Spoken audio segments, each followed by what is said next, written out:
Good afternoon. My name is Doug Swanson. I'm the Public Programs Coordinator here at the National Archives, and I want to welcome you all to another of our Lincoln Bicentennial Noontime Book Lectures. Today's speaker is Gary Ecelbarger. He is the author and co-author of 7 books and more than a dozen magazine articles about events and personalities of the 19th century. He is a popular symposium speaker, a history tour guide, and served as historical consultant for battlefield preservation in the Shenandoah Valley, which is where I live, so he kind of affects me a little bit. Mr. Ecelbarger is also a Lincoln Scholar with a featured article in the current issue of the Journal of Abraham Lincoln Association. So without further delay, please join me in welcoming Mr. Ecelbarger to the National Archives, where he will discuss his most recent book, which we have a copy of here. The Great Comeback, How Abraham Lincoln Beat the Odds to Win the 1860 Republican Nomination, which has been acclaimed by critics and fellow Lincoln authors. So ladies and gentlemen, I introduce you to Gary.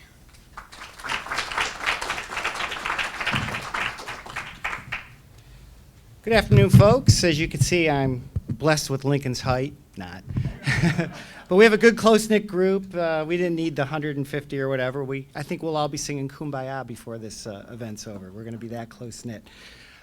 We just celebrated, of course, the bicentennial of Lincoln's birth back in February, but I'm here to talk about another anniversary that a lot of people don't quite recognize with Lincoln, and that is we are in the midst of the sesquicentennial, or the 150th anniversary of his presidential bid, and that will culminate not, we could say, with the election of 1860, but the zenith of that whole campaign will be the nomination convention of May 18th, 1860. And why I say that is the zenith is it was pretty well known that whoever won that Republican nomination in Chicago in May was going to win the presidential election, because the Democratic Party was in the midst of splitting into 2 separate candidates who were destined to steal some votes from each other, and there will be the entry of what we would call a third-party candidate today, John Bell of Tennessee. So even 4 months before the November election,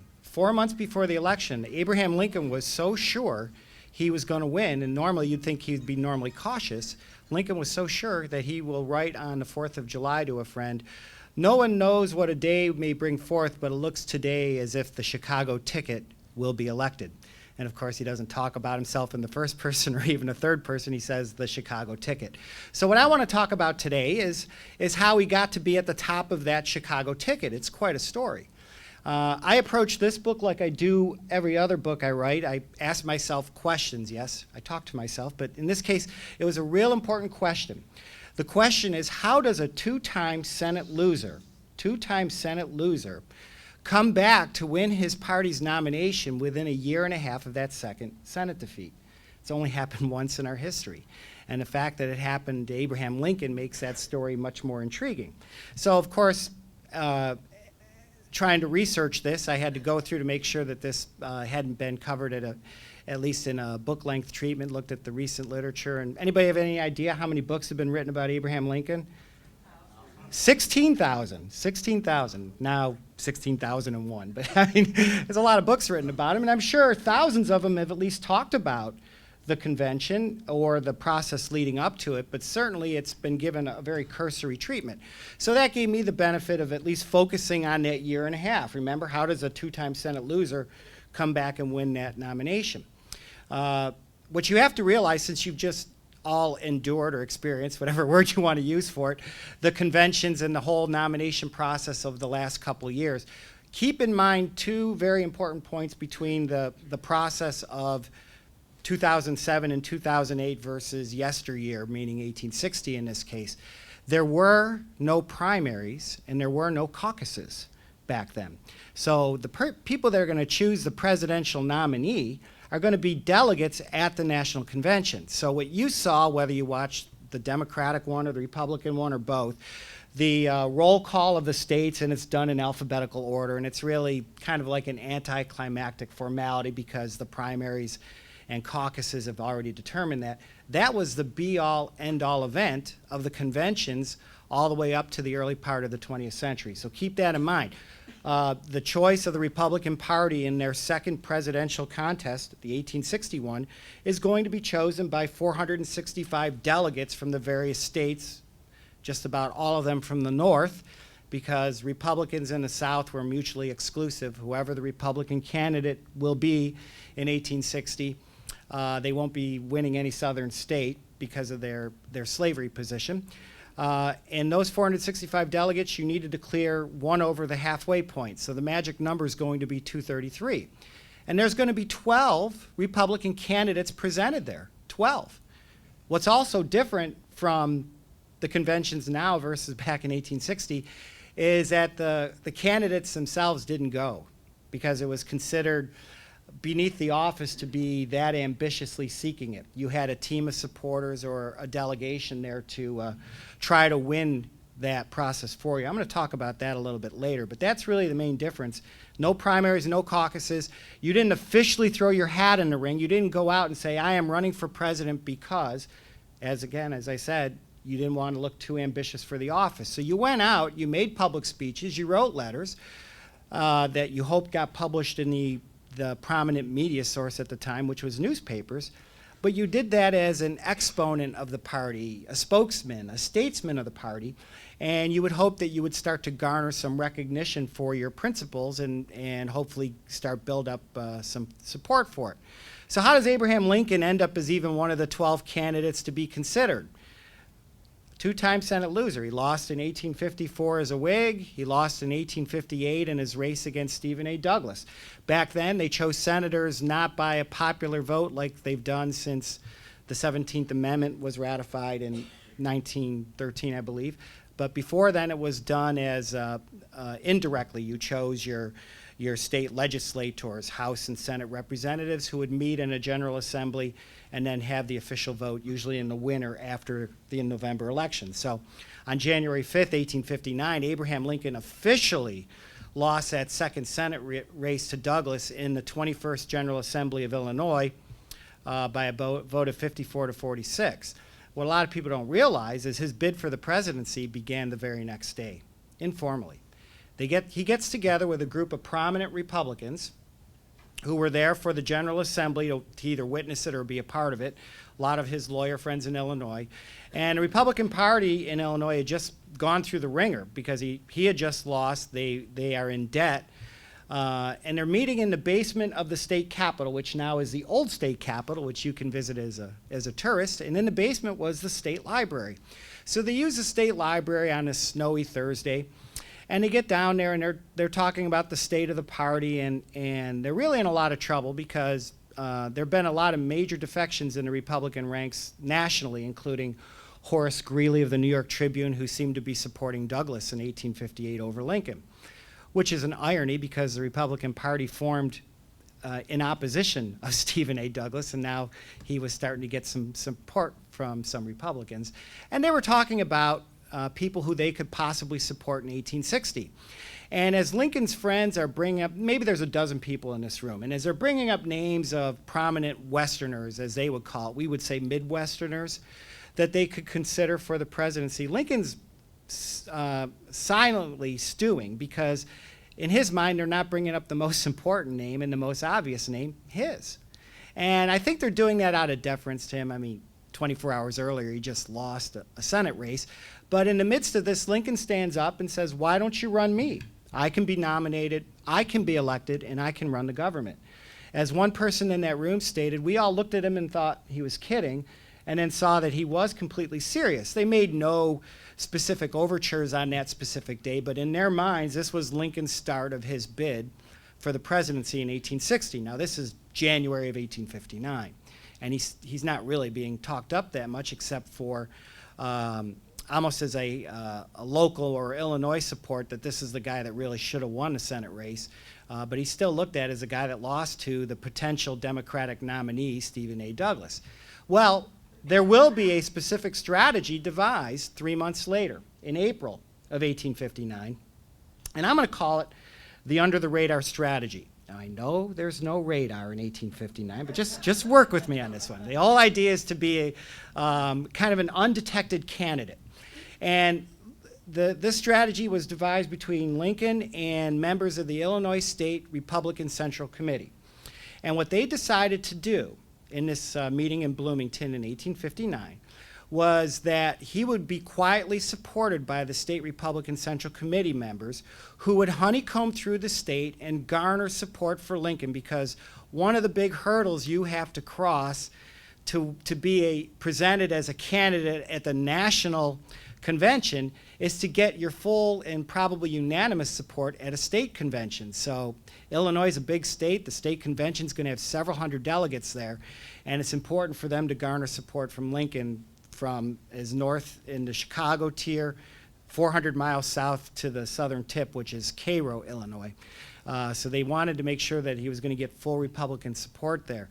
They were going to quell any attempts by newspaper editors, like Illinois newspaper editors, who would try to boom Lincoln's name out too early because they didn't want him to be seen as a candidate, or else he's going to attract criticism from the other top-tier candidates in the country, people like William Henry Seward, the prominent senator of New York, Simon Cameron, the corrupt but prominent senator in Pennsylvania, Governor Salmon P. Chase, Edward Bates in Missouri. There's a lot of prominent candidates to be considered for the Republican nomination, and Lincoln's supporters in this meeting didn't want him to be brought out so early as one of them.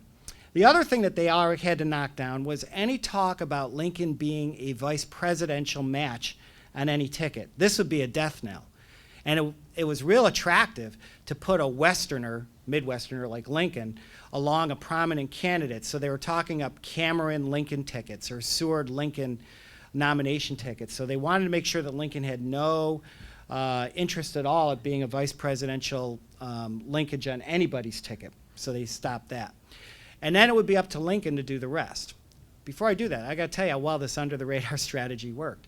The head of the Republicans' Central Committee in Illinois is a man named Norman Judd, who was Lincoln's campaign manager in that losing race in 1858.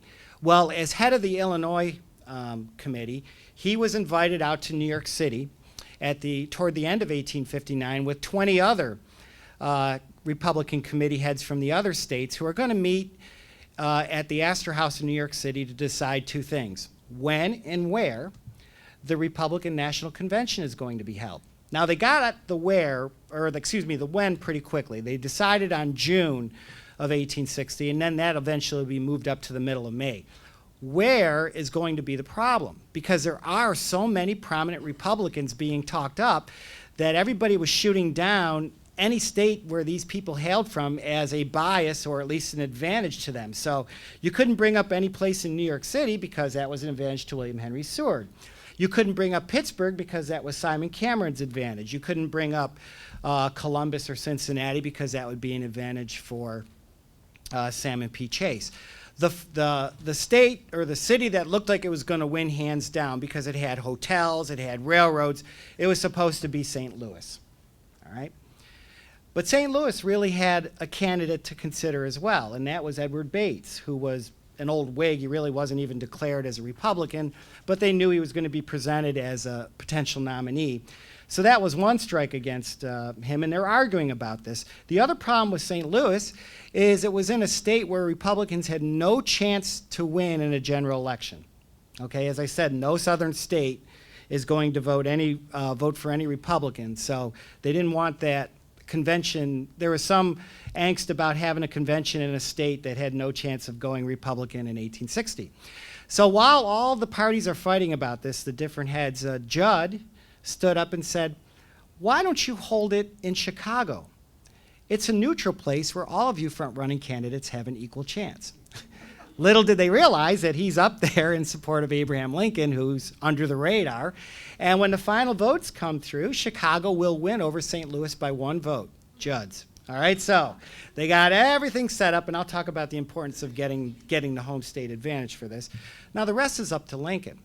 And this is important because Lincoln has given a lot of speeches since he came back from a political hibernation back in 1854. Maybe 160 of them between 1854 and 1859.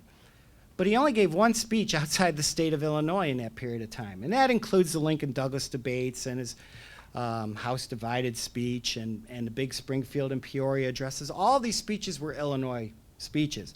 But if Lincoln wants to be a national candidate, he's going to have to spread out. Now, there is a traditional idea or belief that Abraham Lincoln is going to win the nomination, and you may have heard a version of this story because of a couple of reasons. One is that he's nationally prominent because of the Lincoln-Douglas debates, and even though he lost, he did so well in those debates that he's going to be considered for as presidential timber. The second reason is they say that he gives a speech in New York City, the Cooper Union Address. Before then, nobody really considered him presidential timber, but after he makes this prominent speech to a New York audience and gets coverage through the East, Lincoln is considered a top prospect for the nomination just several weeks before the convention. And those two factors help. I don't mean to diminish the importance of the debates or the Cooper Union speech, but you have to put it entirely in perspective. The problem with the Lincoln-Douglas debates is had he kept up the momentum after those debates had ended in October of 1858, you could make a real strong case for those. However, Lincoln went into a mini hibernation again and didn't give another political speech after those debates for an entire year. 1 year, out of sight, out of mind. And it's almost like he's doing this purposely. 4th of July, what a great time to give a political speech. He's talking about food in a place north of Springfield, almost purposely avoiding it. Maybe it's I talked about an under-the-radar strategy. Maybe there's a rope-a-dope strategy involved with it as well. But he's clearly not coming out prominently and giving a lot of political speeches. And realize this isn't a popularity contest. It's not a caucus or primary type of voting that will get you the nomination. There are none. It's going to be delegates at the convention. So how popular you were back in 1858 isn't going to mean very much in 1860 unless you come out and establish your position. So in dramatic fashion, Lincoln will do this beginning in September of 1859. 1 year after those Lincoln-Douglas debates, Lincoln makes a tour through Ohio. He gives 5 speeches in Ohio, follows it up with 2 in Indiana, 4 in Wisconsin, 7 in Kansas Territory. And so by the time he goes out to New York City, Cooper Union is part of this tour. And if you step back and look at it, it's pretty obvious what's going on here. Remember what I said? Between the 1854 and the summer of 1859, 160 speeches in those 5 years. Only one of them had been given outside the state of Illinois. Now, from September of 1859 to March of 1860, in that 6-month period, 30 speeches in 8 states. Is that a coincidence? That's somebody running for president, and he's doing it under the radar, and it's working beautifully. He gets coast-to-coast coverage of his speeches, north and south, east and west, more than any Lincoln-Douglas debate, and he's doing it without having to share the stage with the little giant who had counterpunched him so beautifully to win that Senate race in 1858. So the Cooper Union speech is part of that 30-speech tour. The reason why Lincoln even got invited to give the speech in Cooper Union is because the folks in New York City were reading his Cincinnati speech, which got covered in Washington and New York and all the way out in Portland, Oregon. Back then, you didn't have transcontinental telegraph or even the Pony Express, so it got published in Portland 3 months after he delivered it. But they published it entirely, word for word as he delivered it. They just took the Cincinnati Gazette version, and that speech carried all over the place. So Lincoln is getting his message out. He's establishing himself in a middle range position, as we call it. We would call it moderate today, and I'll talk about those positions. And it works beautifully. The members of the Illinois State Republican Central Committee do their job. They go through the entire state of Illinois, and when the delegates meet at the state convention in Decatur, Illinois, in May 9th, 1860, he will get the unanimous vote of those delegates, and they will send a delegation, 22, to the National Convention, and because it's in Chicago, they don't have far to go, 10 days later, and they are going to be rock solid for Abraham Lincoln. Now, I didn't really answer the question yet, right? I said, how does a 2-time Senate loser win that nomination? I've only answered the point about saying how he's at least going to be considered in the mix. Here's the problem. Okay, he's going to be one of 12 to consider, but he's the only one of the 12, essentially, that doesn't have a prominent political position at the time of that national convention, which begins on May 16th. if you think about it, you have a lot of senators that are going to be highly considered, like Seward and Cameron. You have governors like Salmon P. Chase. You even have a Supreme Court justice who's being considered for the nomination. Now, Mark Twain once said that history doesn't repeat itself, but it often rhymes. Get this one. This Supreme Court justice is going to be the candidate for the nomination. He's in his 70s, and his name is John McClain. Go figure. All right. So they're considering him as well. So Lincoln is the only one of those 12, or one of a few of the 12, that doesn't have a political position. He's a lawyer in Illinois. He's not a sitting anything, right? He's a lawyer in Illinois that had lost a couple Senate races, but he does have the Illinois delegation with him.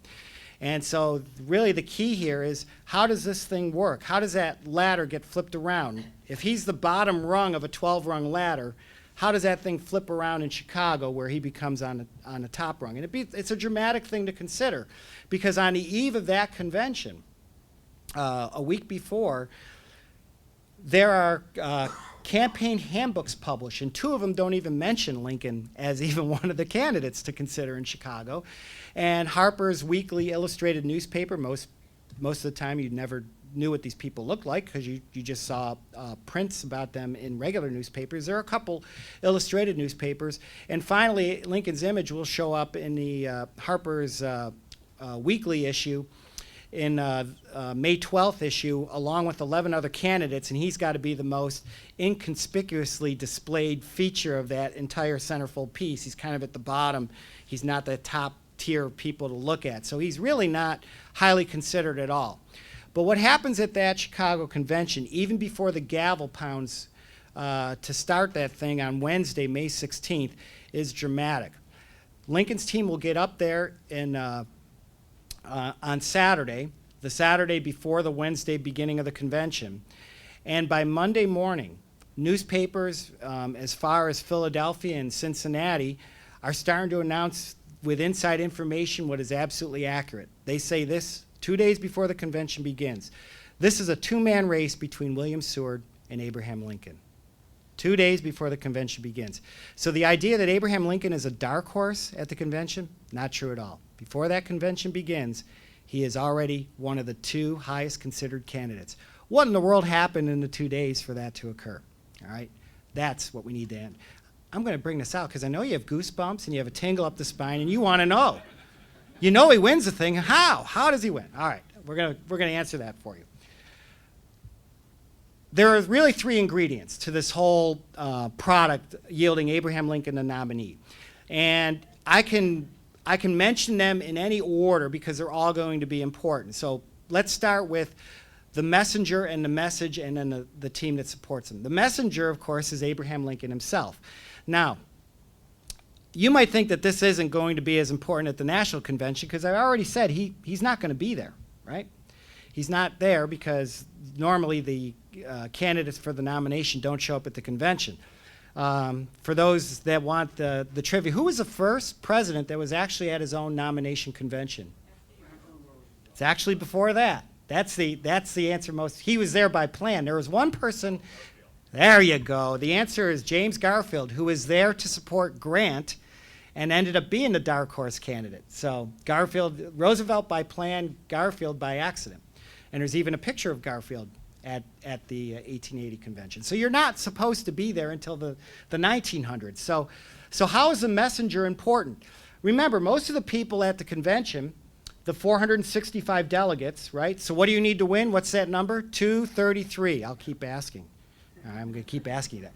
So there's 465 delegates there. I guarantee you that fewer than 100 of those delegates had never met Abraham Lincoln before, had never seen him giving a speech, and until they went to Chicago and the picture was on display, probably never even knew what Abraham Lincoln looked like, which, if you've seen some pictures of Lincoln, might not be such a bad thing. All right, but the important point is they knew the name. The name has circulated through Republican circles and in the press even before the Lincoln-Douglas debates. Lincoln was second in the balloting for vice president in 1856. In the first convention, it had John C. Fremont as the Republicans' first candidate. And what they learned in that first convention and the following election, the Republicans, was 2 things. One is that the South and Republicans were mutually exclusive, as I said before, and that Fremont actually did pretty well. And he would have beaten James Buchanan. You know, I'm related to James Buchanan. Figures one of the worst ones, and I ended up with a distant cousin. Is that if there are four, what we would call, they call them doubtful states in the Republican circles in 1860, we would call them battleground states. There were four states that Buchanan won that had, if Fremont had won those, he would have been the president, even without winning a southern state. And that includes Pennsylvania, which is Buchanan's home state, New Jersey, Indiana, and Illinois. Ding, ding, ding. All right, so keep that in mind.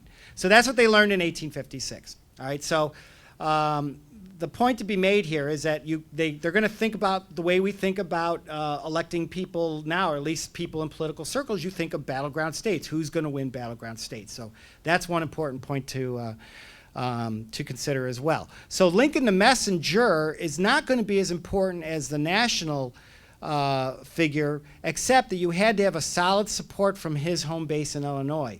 And because Lincoln spent 30 years in Illinois, even his enemies liked the man. Okay, but the problem with the Republican Party, and Illinois is a perfect example of this, the geography really set the tone of the type of views that you would establish. You think about the distance between the northern tier, you know, where Rockford and the Chicago area and Galena, et cetera, that area between there and Cairo, the southern tip, 400 miles. In other words, you draw a line across, the northern part of Illinois is as north as the Massachusetts-Maine border. And the southern part of Illinois is as south as the North Carolina-Virginia border. Get what I'm saying? All right, so you know the politics is going to be more southern as you go further into what is then called Egypt, that part of the state. Get it? Cairo, Egypt, all right? And then the northern part is going to be more abolitionist. All right, that's the southern, or the northern tier where Chicago is. The problem is when the Republican Party is a big tent fusion party. It is not the GOP, the grand old party. It is the BNP, the brand new party. And the problem with a brand new party is that its elements, its makeup, were people that were politically opposed to each other just a few years before. The Republican Party consisted of old Democrats and old Whigs, and old Free Soilers, and old American and Know-Nothing elements. These were people that were politically opposed to each other, and they still hated each other. The only thing they agreed on was the main principle of the Republican Party that they all agreed upon, and that was not to extend slavery into the territorial region of the United States, what will eventually become the Dakotas, Montana, Idaho, Wyoming, Nebraska, of course, and part of Colorado and Utah. All of that, it had the threat of having slavery extending into it when Stephen A. Douglas passed the Kansas-Nebraska Act in 1854. So much like the Whig Party formed in opposition to Andrew Jackson, the Republican Party formed in the mid-1850s in opposition to Stephen A. Douglas. But the only thing they all had in common was that they hated the idea of slavery extending into the territories. After that, there are so many differences that the party was really hard to hold together. All right, and I don't like to think about this as wings, but now I'm going to talk about Lincoln and the message. So let's look at it this way. If you have the Democratic Party over here in 1860 and the Republican Party here, the most extreme end of the Republican Party was the abolition wing. Now you might say, hey, that's a good position to have. You're not only against slavery extending into territories, but you want an end to the fugitive slave law, and you want slavery to be expelled from even the southern states. All right. The problem with that is that A word, abolitionist in 1860, was like being called a communist in the 1950s. You weren't going to win any elections if you were tagged with that label. And Lincoln was not an abolitionist, and the reason why he wasn't is because of the constitutionality. Believe it or not, in 1859 and 1860, Lincoln was for the fugitive slave law, returning slaves to their owners. Harriet Beecher Stowe would not be a fan of Abraham Lincoln. In fact, abolitionists really hated him when he espoused that position, because one of them, William Lloyd Garrison, called Lincoln the slave hound of Illinois. Boy, you like that imagery, right? And it's not that he liked slavery. He's already on the record saying how much he hated it, but he thought the Constitution clearly protected it, and he was not for overriding the Constitution. And the reason for that reverence for the Constitution, in my mind, is if you think about this, And I've been up at 3 a.m. thinking about this, so I'm going to save you guys that thought, and you can sleep really well tonight and not worry about it. The longest time in our history that the Constitution has gone without an amendment, all right? We've all lived through several amendments, most of us, to the Constitution, but the longest time between amendments was between the 12th Amendment, which was ratified in 1802, and I hope you're all writing this down, and the 13th Amendment, which ended slavery, ratified in 1865. Guess whose entire life was in between those two amendments? Abraham Lincoln. He lived his entire life knowing the Constitution as the original document with the Bill of Rights and just 2 amendments added to it, and to him that was a rock-solid document. And he was not for any belief system as much as he hated slavery that was for overturning the Constitution. All right, so he's against the abolitionists. And I'm simplifying this because there's a know-nothing aspect that had a nativist wing that shoots out in this direction, but I'll take that out in a minute. The other part, the other wing of the Republican Party, and this to me is a more fascinating one because normally the two wings of political parties butt up against each other, but in 1860, the Democratic wing the Republican wing overlapped the Democratic wing, and this was the group, as I mentioned with Horace Greeley, that I'll call them the popular sovereigntists. They actually supported the notion of popular sovereignty. Now, they did that for pragmatic reasons. They're saying, yes, as Douglas stated, you can vote slavery up or slavery down, which means that it might be voted down by the people that live in the territories, and that fits their Republican principles that would prevent slavery from extending in the territories. So technically, these folks are rolling the dice, hoping that territorial legislations would keep slavery out of their territories. Lincoln was dead set against this wing, and he constantly feared that Douglas would be a growing and burgeoning support of Republicans because he considered this completely immoral. So Lincoln's position, and this is where I'm getting to the message, had to come somewhere in between the popular sovereigntists and the abolitionists, and that's what Lincoln did in those 30 speeches in 8 different states, including Kansas, which won't be a state until 1860, but I'll predate statehood and count that as one of the states, is when he gave all those speeches, he put himself right in the middle, okay?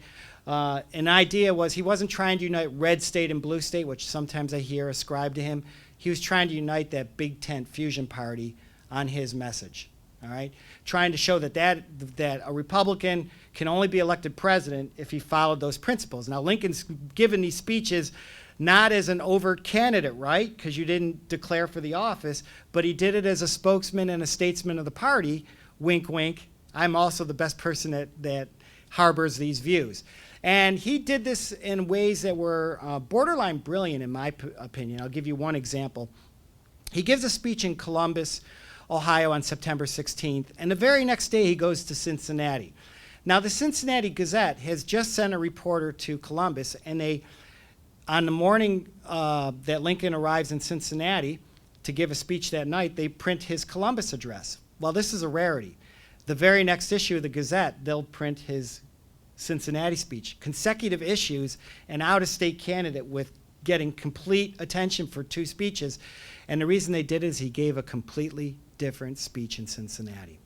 And the reason why he did that was because Stephen A. Douglas had just gone through Cincinnati 8 days earlier. And if you are in the audience in Cincinnati and you're listening to Stephen Douglas, it makes sense what Douglas is about to say.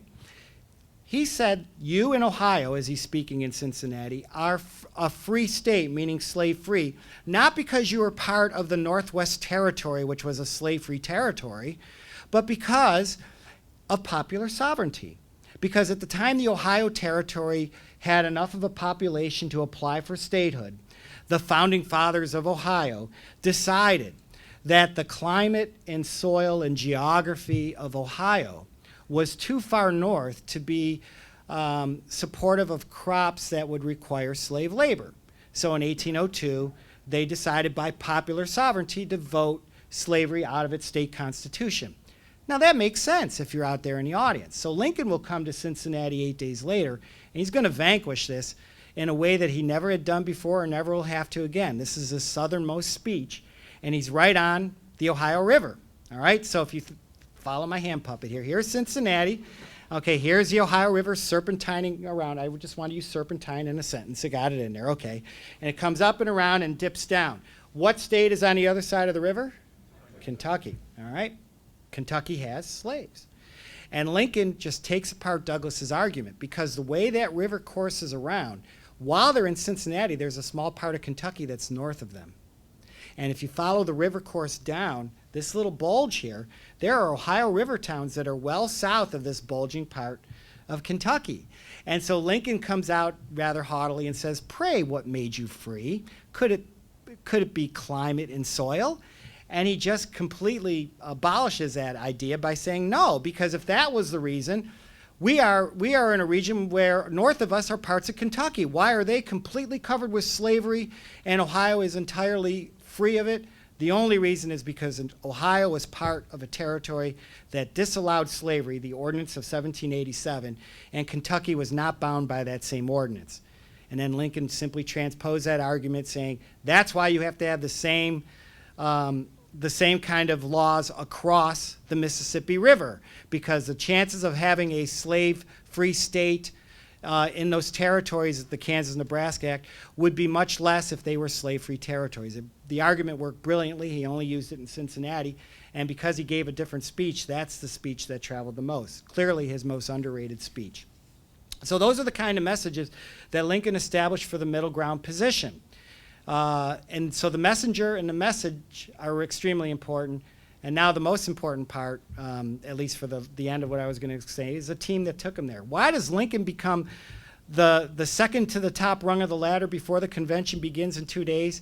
Because they argued on the battleground state basis, they being his team of supporters and the delegation that went up to Chicago. They got together, being Illinois is one of the four, right? One of the four battleground states. And the first thing they did was got Indiana on their side, the second one. So by Monday morning, they have 2 of the 4 states in their corner. They're not guaranteeing that Lincoln is going to win those 2 states in November.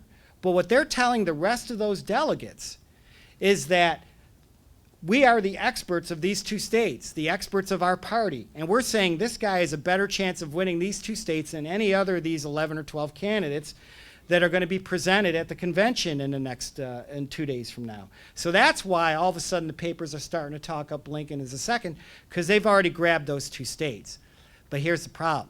You got to get these other 2, Pennsylvania and New Jersey. And they're not budging, okay, especially Pennsylvania. Pennsylvania's caucusing like little straw polls before the convention's set to begin. And they like Lincoln. They like him a lot. Other states like him too, and he's going to get partial votes from a lot of different states. But the plan for the Lincoln folks is to try to get 100 votes in the first round. And then what did I say you need to win? Oh, you people are good. Okay, so you need 233 to win. The idea is to get 100 in the first round. And the reason for that is so that you clearly set yourself away from the rest of the field. You know you're going to be behind William Henry Seward, who could win this in the first round, but they don't think he will because there's 6 favorite sons like Lincoln that are going to get their state's complimentary vote in the first round. So the object is make sure Seward doesn't get to 233 and try to get Lincoln at 100. Well, that's ambitious. 12 candidates, you want to get 100 out of 465, that's quite a goal to get a quarter of those votes. But the most important thing is, in the next round, you want to build momentum. And you don't want this thing to go, in 1852, it went 49 ballots. You don't want that to happen because then you'll have a real dark horse coming out of nowhere to claim the nomination. So they wanted this thing not to go too many ballots. It's scripted, much like a football coach would script the first 15 plays. You actually knew how many votes your guy was going to get in each round. No big surprises are going to occur unless somebody doesn't keep their promise. So the problem with the Lincoln team was they thought they had the first round 100. They were worried about the second round. They weren't building momentum anywhere.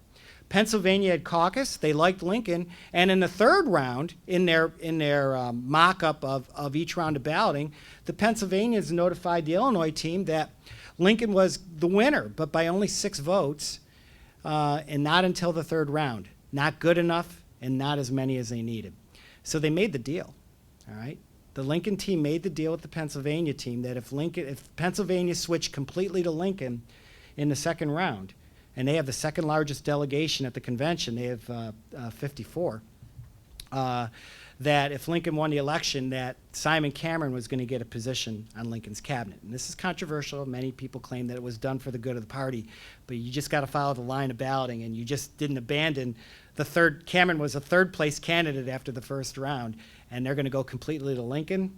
There was a deal made, and that's how this is going to work. So the balloting was supposed to occur on Thursday, but they had to carve out a 17-plank platform, and on Friday the convention begins. And after the first round, Lincoln's getting partial votes from a lot of states. Seward, of course, is going to be the front runner. At the end of the first round, Seward has 173, Lincoln has 102, Simon Cameron is third at 51, Chase is at 50, Bates is at 49, and then the other 8 or 7 candidates after that, much less than that. What do you need to win? 233. Second round, they're voting not alphabetically by states, but geographically from the Atlantic across to the Mississippi. All of a sudden, everybody sees what's happening when they get to Pennsylvania, and they drop Cameron, and 48 more votes go to Lincoln, and everybody thought, whoa, something's happening here. But Seward's picking up votes too. Everybody else is not. And at the end of the second round, Seward is still winning. 184, Lincoln 181. All right? Third round, and now the advantage of having the home state. All right?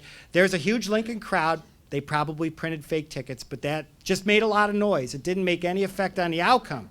What made an effect on the outcome is the platform seating, because as the host delegation, you sat your delegations on the platform, and the 10,000 people are watching this whole process.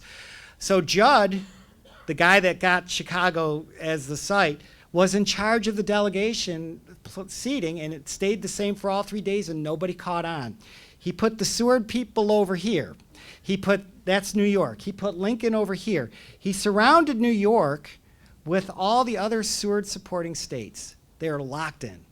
And then all the undecided states are over here, next to the Lincoln crowd. So what can't the Seward people do between rounds? They can't get up and log roll. In other words, try to coax votes from coming across. And so and nobody caught on to this. So the seating is arranged this way. Seward folks are now going to be caught up in a sea of Lincoln. And after 2 rounds, it's 184 to 181. Then you get to the third round, and I don't know how you get a half a vote, but at the end of the third round, Lincoln's gaining more. What do you need to win? At the end of the third round, Seward has 180. Lincoln has 231 and a half. Not quite there. They're about to start the ballot for the fourth, but 4 Ohioans announced that they're going to change this and end it. And on Friday at 2 p.m. on May 18th, Lincoln will go over the top, and he will win that nomination. Now, I'm going to end today, and hopefully have some questions and be able to give you some answers on this, by giving you an irony and a lesson of this whole nomination, the most momentous and perhaps exciting nomination in our history. History will tell us that within 11 months of that May convention, Fort Sumter is fired upon and the Civil War begins. Right? But if you read the Republican Party platform of 1860, you can Google it up, it's there, 17 planks, it is so conciliatory to the South in an effort to be to not be bellicose at all. There are planks in there that use the term rights of the states rights. There's a Republican plank that says guaranteeing protection of Southern institutions, which is a euphemism for slavery. Another plank for the protection of the fugitive slave law. Another plank for not interfering with trade, the cotton trade from the South to Europe. It couldn't be more conciliatory to the South. And if you read those planks, it's almost as Abraham Lincoln could have written it himself. And I think, even though there's no paper trail to show it, it's one of the reasons why I got picked. It's because he fit the platform so perfectly. In other words, the people that chose Abraham Lincoln at the Chicago Convention of 1860 didn't choose him because they expected him to be the guy that was going to preside over secession and Civil War. They chose Abraham Lincoln because they thought he would be the one to prevent it. Had the delegates collected in Chicago really thought that secession was inevitable, and it was by the time of the election in November, but it was not in May of 1860, are they going to choose the Illinois lawyer without any prominent position, the 2-time Senate loser? No way. They'll choose the statesman. They would have chosen Seward. They didn't think it was inevitable, and they chose Lincoln because they thought he was the most appeasing candidate for the South because of that middle ground message. So what is Lincoln famous for today? He is the savior of the Union and the emancipator of the slaves, which are two great facets that had no role at all in the minds of the conventioneers that chose him.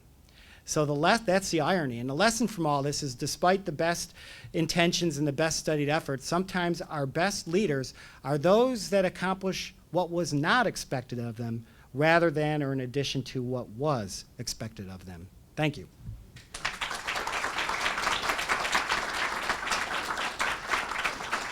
We have some time for some questions. In terms of state delegations represented at the Wigwam, was there no representation from any southern or border states? The Wigwam was the convention hall that he brings up where this convention occurred. There's a nice marker to it. Everybody thought it burned in the Chicago fire of 1871. It actually burned, but a few years earlier. And what of those 465 delegations there, this is a whole different story, and I'll make it really short. There were a couple, well, Missouri's there, of course, and Maryland is there, and we'll call Delaware that as well because it has slavery. Kentucky is there. Seward actually had a delegation brought up from Texas, 5 or 6, because they were Seward people. And he had a delegation brought up from Virginia. Now, this would include some of the counties that are now West Virginia, but it included Shenandoah Valley, Loudoun County. You're getting closer and closer to here as well. You had District of Columbia there as well. There was an attempt to try to prevent Seward from getting these delegations to actually cast a vote, because they were in states that had no chance of a Republican winning anyway. But the effort to bar those votes on the Thursday before the voting began was killed by Seward's people. A great move. Probably the most unheralded thing that Lincoln's team did that night is they met in conference with the Virginia folks, and they stole 14 of the 22 Virginians. And the only reason Lincoln cleared 100 votes in the first round were those 14 Virginians, who they didn't expect to get if the balloting was really going to begin that Thursday instead of Friday like it was supposed to. So that's the irony of all of it, is that those folks came up to go for Seward, and Lincoln's team was able to get a good proportion of them. Question? Well, following up on that, what were some of the other strategies that Lincoln's team used to gather those other votes away from Seward? Well, I already mentioned about the idea of the battleground states. One of the things they did was they do what politicians do today. They try to cast their opponent in the worst possible light, even if they take his message out of context deliberately, which they did. And they try to cast their guy as the perfect representative of the party principles. And in doing so, they also used, there is an effort, I'll give you one quick example of another way, that Lincoln's team had a real tough time getting across this Seward superiority deal, because the Seward supporting areas like New Jersey wanted a Seward-Lincoln ticket. They wanted it really badly because they thought it was a surefire winner to bring the Westerner and the Easterner together. And you know how Lincoln's team was able to get rid of that ticket? They said, well, Seward is an old Whig, and Lincoln's an old Whig. You can't put two Whigs on the same ticket. You'll lose 60,000 votes in Illinois. The anti-Nebraska Act Democrats won't vote for that ticket. So you either have to make your decision between the two, or decide that this ticket has no chance of winning. So they basically did the gamble and say you can't put him on this ticket because there's no Democratic representative on that ticket. You're saying it's basically from arguing that Lincoln was more winnable, Yeah. rather than making more deals like they've done. They made, like I said, the deal they made that I won't call it a smoking gun, but boy, there's enough components of it, is Pennsylvania. The rest of that was the battleground state argument. Okay, they got Indiana and Illinois together. Remember, those two states together only 48 votes out of 233. New York, 70. All right, that's by delegate votes. That doesn't mean a lot. It's the idea of winning what you won in 1856 plus these states, and that was really the strongest argument they can make using Lincoln's middle ground message. Did you find any information regarding the relationship of Hamlin and Lincoln? The question was, did I find any thing prior to the nomination on a relationship between Lincoln and Hamlin? When they were together. They didn't get together until, you'll have to read Harold Holzer's book, Lincoln President-elect. They'll get together after the election. That's the first time they ever meet in Chicago. They never met before. Never met. I say get that because he's plugging somebody else's book. Can you believe that? But he talks all about this meeting. So in other words, everything you did then was by face or by name recognition. So Lincoln and Hamlin had never met. What was the name of the other? There's a distant member of the family, the great-granddaughter of. Oh, and she claims that they knew each other before? No. I just know that. 'Cause maybe they did, I She would- is the great-great. Of Hamlin. And what book did you? Oh, Lincoln President-elect by Harold Holzer. Thank you. Yep. Continuing on to the general election, Yeah. Lincoln ended up winning, but with less than 40% of the vote. Yeah, we'll make this the last question. But this is, go ahead. If he had lost that election, would we have still had the Civil War? If he had lost the election to who? Because, well, let me answer it this way. If you want the Civil War to begin the day after the election, okay, rather than 4 months later, think about this, all right? Lincoln, here's a new number for you. 303 electoral votes are there for the taking, so you need half of that, like, do the math there, you're at 152, I suppose, to win. Lincoln only had 39% of the popular vote between 4 candidates, but he had 182 electoral college votes. In other words, if you added up the electoral college votes of everybody else, and you put their popular vote, and you said, just statistically, I'm going to put it all on one guy, let's say Breckinridge in the South, all right, Lincoln still would have had 39% of the vote, okay, by this easy math thing. I know it would change if you only had 2 people, you'd vote differently, but just follow along my argument. He would have won the election with 172 electoral votes, but only taken 39% of the popular vote. Somebody that took 61% of the popular vote isn't going to be seated as president. If it's a Southern candidate, Civil War is going to begin the next day, okay? That's the way I would look at it. So if a Southerner had won, Civil War wouldn't have begun. Any Republican, except for perhaps Edward Bates, I think the Civil War would have begun. Half and half if Douglas had won, since he was a Northern Democrat. There was enough Southern antipathy to Douglas that there might have been some secession after that. I suppose that should be it for that. Thank you so much for coming out, listening to me.